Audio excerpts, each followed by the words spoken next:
Starbucks are going big on delivery, a new tech roadmap, and what one San Diego restaurateur is doing to help restaurants learn about tech adoption.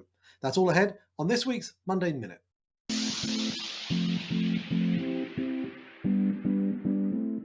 Monday Minute works like this. We're going to ask each other 5 questions about headlines that affect the world of restaurants, technology, and off premise that in some way link back to our book, Delivering the Digital Restaurant. Are you ready? Let's go.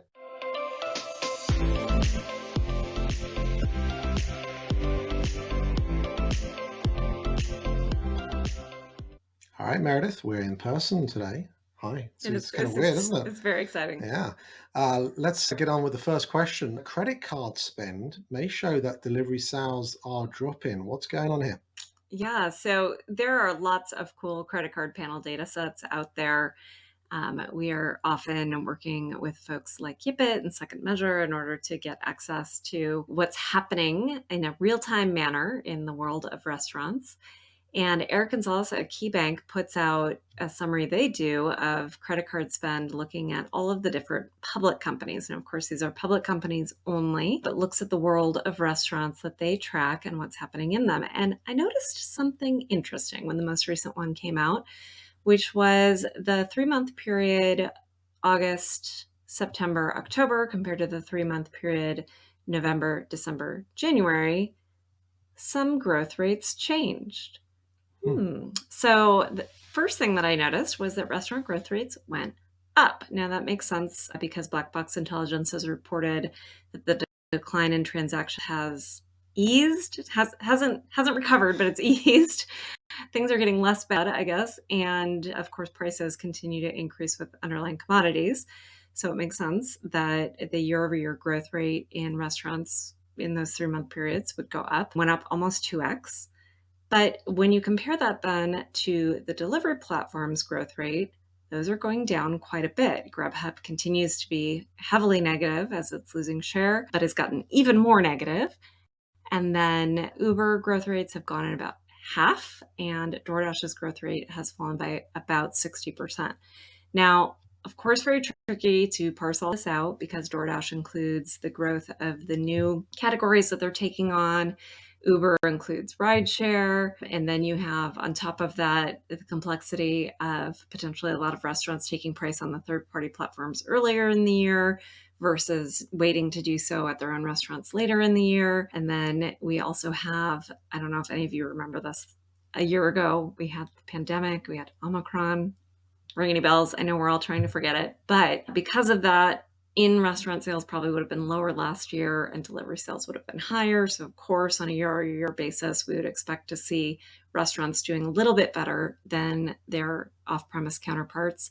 But putting all of that together, even with all of those questions, kind of appears that delivery is slowing down a little bit. So we look forward to seeing all of the public company statements coming out. I think many of them are starting to come out, trickling here in the next few weeks. And I think that will tell us a lot. Yeah, I think this year is still going to be a year of normalization, though. I think Yeah. we'll have a better appreciation of the size of off premise as a channel in general. It's going to be able to contribute to a restaurant overall by the end of this year. So let's see what it ends up as. My bet is probably somewhere between 15 and 25%. What about you? Well, that's a very big range. I I'm know. on the higher end of that, I think. Good for you. There Yeah. we go. I like it. Okay. So, next question for you. In store tech is now getting as much of an upgrade as all of the digital interfaces with consumers off-prem have been getting in the past. So tell us about what's going on in store. Well, to do this, Meredith, I must share a video as always, because I love it when we get to talk about fun tech. Let me do this here. So what I wanted to share with everyone was a video here from Cooler Screens. It's a company that featured this demo at the NRF recently. And what they're featuring is technology on cooler doors. You might be saying, well, what do you mean? It's a glass door, is it not? Well, take a look at this. The reality is that they are, but as a previous C-store leader, I can tell you they're a nightmare to clean, they're a nightmare to merchandise. What if you could mask all of that by having a digital screen with an advert of different products, utilizing this technology, which is actually enabling you to promote different products, different items at different times. And I think this representation here that you can see gives you an idea exactly as to what they are envisioning. So It's also going to demonstrate to many retailers out there that they can use this to also give their customers more. They can educate particular customers about the nutritional profiles. They can push certain promotions. We've talked before on the Monday Minute about how facial ID can perhaps use profiling. So imagine someone like me that buys a lot of that Haagen-Dazs ice cream walks across. Well, maybe that's the screen that pops up in front of us so that it actually helps me understand what's available for someone of my particular profile. So who knows how long it's going to take for this type of technology to become prevalent in retail stores, but I think there's definitely a role for it to play as restaurants think about how to merchandise their menus for their on-premise customers that are coming in and perhaps looking at digital menu screens today. So keep an eye out for that one. Okay, third question. Starbucks are in the news, as they often are these days, since a certain CEO returned, but they're doubling down on coffee delivery. What did you learn about this one? Well, they put together an exclusive deal with DoorDash to bring coffee delivery all across the country. And I think what I find most fascinating about this move is that historically, Starbucks, of course, has been known as the third place.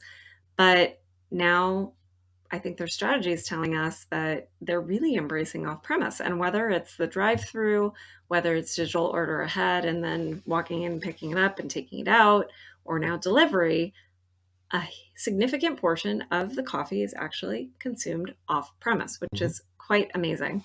The other thing about this article that really amazed me is that they referred to the changes that they've observed going on in other countries, particularly in China. And so this is a great example of a multinational using reverse innovation where they see a trend develop in another country, they see how well it works, what the consumer demand is, and then they bring it back to the US to implement in the US stores here. As we often say, a lot of other countries internationally are farther ahead than the US on the digital delivery journey in restaurants.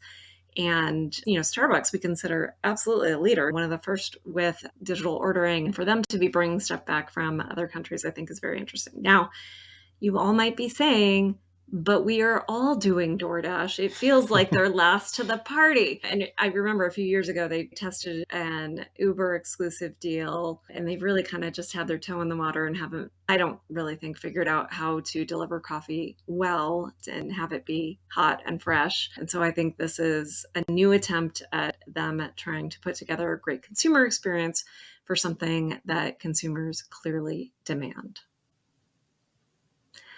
Okay, so Carl, would you subscribe to pizza? That's a good way of getting into this next one. This is not so much a news article, but it is something that I think our listener base would be interested in hearing about. A restaurant in Ramona, it's called Mama Ramona's Restaurant. It's a pizza restaurant, and it's outside of San Diego.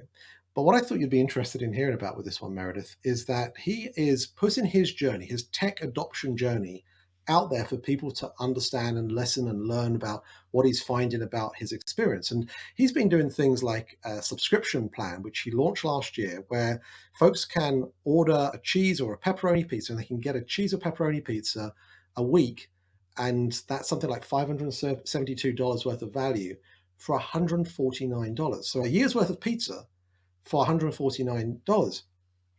Wow. I mean, I'm interest. in. I'm in. I mean, Panera did a bit of this, and now it's clearly happening in the pizza space. On Black Friday of last year, Andrew took the price down to $99, and he sold almost the same amount of pizzas on that day as to what he typically sells in a typical year. Right? It's just crazy. Now, the subscription redemptions have been around 65%.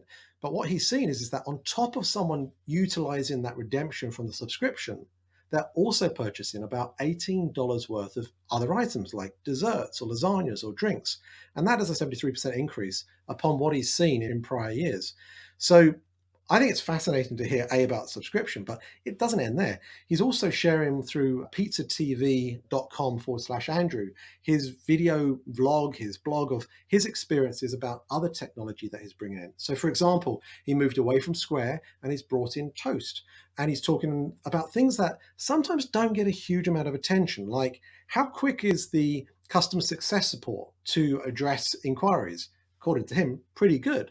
How easy is it to take the equipment out of the box and actually turn it on and make it functioning?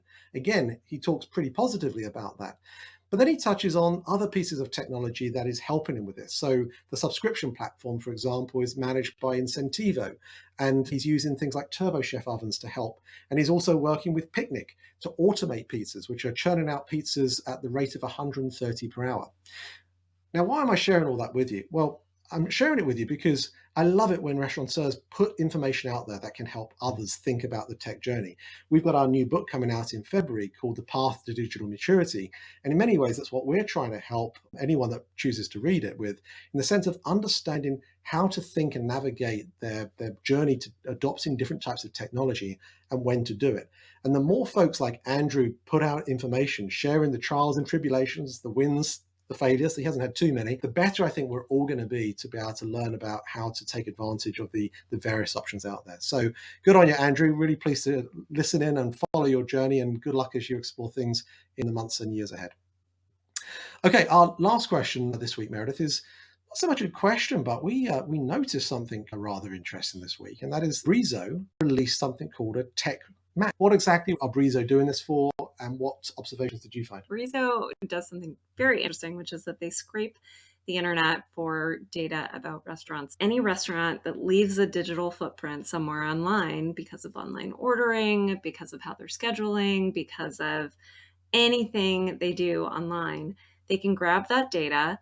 What do they have on their menu? How is it priced? Which tech providers are they using?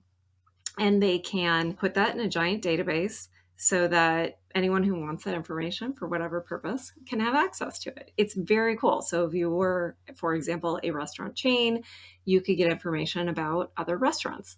If you were doing something like what you're doing at Juicer, Carl, you could maybe find out national prices of all restaurants everywhere. That's an incredible data set. I was interested by that social media piece that you told me about. I know only 70,000 restaurants live on LinkedIn, but like 670,000 live on Facebook. Crazy. Anyway, there's just tons of great data in the Brizo Food Metrics tool. They put out this market map.